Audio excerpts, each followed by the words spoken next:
बच्चों मैं आपसे बात करने जा रहा हूँ अबाउट क्वेश्चन नंबर 18, जो कि कुछ इस तरह से है। आपको जो है इस क्वेश्चन के अंदर रिलेशन अकाउंट बनाना है क्वेश्चन नंबर 18 में, और आपको जो है क्वेश्चन कुछ इस तरह से दे रखा है कि रमेश और उमेश पार्टनर हैं, उनके जो है प्रॉफिट शेयर करते हैं in the ratio of their Capitals, यानी कि 7:3 के रेशियो में, क्योंकि इनकी कैपिटल 7 लाख और 3 लाख है। फिर उन्होंने कहा कि 31 मार्च 2013 को उनकी बैलेंस शीट इस प्रकार है। बैलेंस शीट में एसेट साइड में बैंक है, डेटर है, स्टॉक है, फर्नीचर है, मशीन है और उमेश का करंट अकाउंट है। इनमें से बैंक और उमेश का करंट अकाउंट छोड़ के बाकी सब कुछ रिलायंस में ट्रांसफर कर दिया जाएगा। लाइबिलिटी साइड में क्रेडिटर है, वर्कमैन कंपनसेशन रिजर्व है, जनरल रिजर्व है, रमेश का करंट अकाउंट है और पार्टनर से कैपिटल अकाउंट है। तो केवल क्रेडिटर ही यहाँ से ट्रांसफर किया जाएगा टू द रिलेशन अकाउंट। जो जब डायरेक्ट पार्टनर बढ़ जाता है, करंट अकाउंट जो है वो भी कैपिटल अकाउंट में चला जाएगा और कैपिटल के बैलेंसेस भी कैपिटल अकाउंट में जाएंगे। वर्कमैन कंपनसेशन रिजर्व डिपेंड करता है कि उसके बारे में कोई एडिशनल इन्फॉर्मेशन है या नहीं है, जो हम देख रहे हैं कि क्वेश्चन में नहीं है, तो ये भी पार्ट में ही बढ़ जाएगा। तो सबसे पहले एसेट और लायबिलिटीज क्लोज कर लेते हैं। तो यहाँ लिखिए टू सन्ड्री एसेट्स अकाउंट, उसके अंदर आपका डेटर्स आ जाएगा, आपका स्टॉक आ जाएगा, आपका फर्नीचर आ जाएगा, आपका मशीनरी आ जाएगा। इनकी बुक वैल्यूज़ जो कि डेटर की है 2,40,000, स्टॉक की है 1,30,000, फर्नीचर की है 2 लाख और मशीनरी की है 9,30,000। इन सबको जोड़ के जो है हम रिलेशन अकाउंट में लिख देंगे सीधा अमाउंट वाले कॉलम में, और ये निकल कर आएगा आपका 2,40 और 1,30 होता है 3,70 और 2,5 70, 6 लाख और 9 15 लाख हो गए बच्चों। ठीक है बच्चों, तो 15 लाख का आपने जो है एसेट क्लोज कर लिया। फिर हम क्लोज करेंगे अपनी लायबिलिटीज़ को, तो जिसमें मैंने बताया था आपको केवल क्रेडिटर्स ही क्लोज करने हैं, तो बाय क्रेडिटर्स अकाउंट लिख दीजिए यहाँ पे, एंड दैट इज़ 1,70,000। अब हम नीचे के पॉइंट्स पे आएंगे। इसमें क्या है, रमेश ने 50% स्टॉक को 10% बुक वैल्यू पे लिया है, 10% कम पे लिया है, सॉरी 10,000 कम पे लिया है। तो स्टॉक है इसमें 1,30,000, इसका 50% होता है 65,000, 65,000 में से 10 कम कर दो 55,000, यानी इसने आधे स्टॉक को 55,000 का लिया है रमेश ने, और जो बचा हुआ आधा स्टॉक है वो 15,000 के लॉस पे बिका है। तो बचा हुआ आधा स्टॉक है 65,000 का। देखिए इस तरह से हो जाएगा, स्टॉक 1,30,000 का था, ठीक है बच्चों, तो 1,30,000 का आधा हो गया 65,000। इस 65,000 के स्टॉक को 10% डिस्काउंट पे लिया है रमेश ने, तो रमेश ने इसको लिया होगा 55,000 का। बचा हुआ स्टॉक जो है वो भी 65,000 का ही होगा, उसकी बुक वैल्यू 15,000 के लॉस पे बिका है, तो रियल में कितना बिका होगा 50,000 का।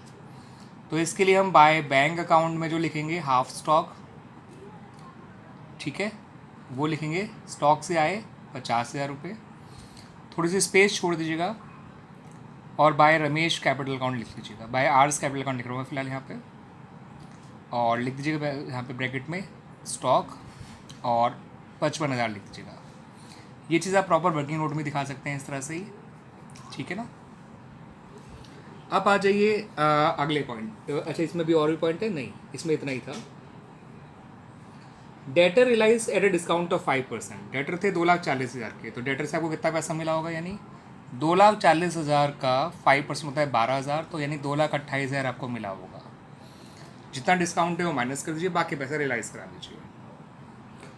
फर्नीचर को उमेश ने लिया है, तो बाय उमेश कैपिटल अकाउंट हो जाएगा, बाय उमेश कैपिटल अकाउंट, ठीक है। फर्नीचर को उसने लिया है, कितने का लिया है 50,000 रुपये का, तो 50,000 आ जाएगा। फिर इसने कहा मशीनरी को 4.5 लाख का बेचा है, तो बैंक में ही आ जाएगा मशीनरी भी 4,50,000। क्रेडिटर और पेड इन फुल, यानी 1,70,000 पूरा पे किया होगा, तो वो टू बैंक ही आ जाएगा, ठीक है। क्रेडिटर्स 1,70,000, फिर वो कह रहा है आपसे कि हमारे पास एक अनरिकॉर्डेड बिल फॉर रिपेयर था 1,60,000 का, जिसको सेटल किया गया 1,40,000 में। तो ये भी टू बैंक के नाम से ही आ जाएगा, उसमें लिख देना चाहिए था कायदे से, लेकिन कोई बात नहीं। अनरिकॉर्ड लायबिलिटी हो जाएगी आपकी to bank account, unrecorded liability 1,40,000 जितना पे किया गया था। कितने का वो ज़रूरी नहीं है, कितना पे किया वो ज़रूरी है। ठीक है बच्चों, तो आप देख सकते हैं आपके सारी एसेट्स का हिसाब किताब हो गया, ठीक है ना, लायबिलिटीज़ का भी हो गया। तो फाइनली अब प्रॉफिट या लॉस निकालने की बारी आ गई। तो देखिए कैसे निकलेगा प्रॉफिट या लॉस। इस अमाउंट को जोड़ के लिख लीजिए, 450 और 50 हो गया 5 लाख, 5 लाख और 2 7,28,000, 7,28,000 तो ये हो गया। आप साफ देख सकते हैं डेबिट साइड का टोटल ज़्यादा आ रहा है इसमें, ठीक है।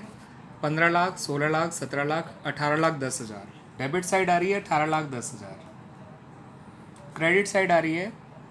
55 और 50 105 होता है, 170 और 105 होता है 275, 275 और 700 होता है आपका 7,09,75, 975 और 28 होता है 10,03,000। तो 10,03,000 को माइनस करना है आपको 18,10,000 से।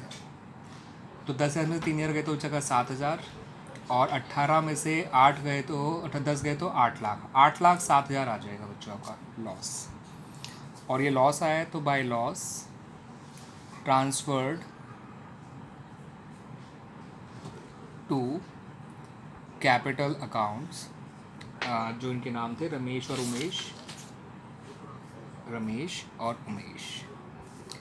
8,07,000 को 7:3 के रेशियो में बांटना है। 8,07,000 को जब 10 से डिवाइड करोगे तो 80,700 आता है। 80,700 इंटू 3 करोगे तो आएगा 2,42,100, तो 2,42,100 तो ये आ गया।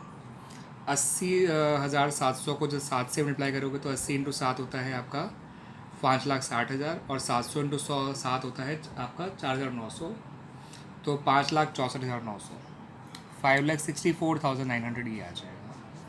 इस तरह से आपका ये अकाउंट तैयार हो गया बच्चों। टोटल आया था 18,10,000, वो दोनों तरफ लिख सकते हैं आप लोग। आई होप सिंपल क्वेश्चन था, आपको इजीली क्लियर हो गया होगा। फर्स्ट स्टेप, जब भी अकाउंट बनाएंगे तो first of all you have to close all the assets account, जो देखिए मैंने यहाँ पे करा था, ठीक है बच्चों। देन लायबिलिटीज़ क्लोज करी, लायबिलिटी के नाम पे सिर्फ क्रेडिटर को क्लोज किया गया। फिर पहला पॉइंट कुछ इस तरह से था कि स्टॉक आपके पास 1,30,000 का था, जिसमें आधे स्टॉक को जो है रमेश ने लिया है 10,000 डिस्काउंट पे, तो यानी इसने 55,000 का लिया होगा। तो ये 55,000 वाला स्टॉक तो रमेश ने लिया है। बचा हुआ स्टॉक भी 65,000 का था, वो 15,000 डिस्काउंट पे बिका है, तो कितने का बिका होगा 50,000 का। तो जितने का वो बिका है वो बाय बैंक आ गया, जितने का रमेश ने लिया वो बाय रमेश आ गया। फिर उन्होंने कहा था कि डेटर से 5% डिस्काउंट पे पैसा रियलाइज़ हुआ है, तो डेटर 2,40,000 थे, 5% 12,000 होता है, तो रियल में कितना रियलाइज़ हुआ, 2,40 में से 12 हटा दिया 2,28। मशीन का बताया रखा था इतने की बिकी है, तो ये ऐसे ही आ गया। उमेश ने फर्नीचर को टेक ओवर किया था, तो बाय उमेश कैपिटल आ गया, ठीक है। ये भी कहा था क्रेडिटर को फुल पे कर दिया, तो पूरा 170 आ गया जो यहाँ पे क्लोज किया था। और फिर एक अनरिकॉर्ड लायबिलिटी थी तो 1,60,000 की, लेकिन उसको पे किया गया 1,40,000, तो वो टू बैंक 1,40,000 आ गया। और फिर हमने देखा दोनों साइड को कंपेयर करके, तो हमारा लॉस आ रहा है इस तरह से 8,07,000 का, जो कि 7:3 के रेशियो में बांट दिया। 7:3 में कैपिटल का रेशियो था, 7 लाख और 3 लाख, ठीक है बच्चों। तो इस तरह से हमारा क्वेश्चन नंबर 18 कंप्लीट हो गया। आई होप बच्चों आप लोगों को अच्छे से समझ में आया होगा क्वेश्चन नंबर 18 सॉरी।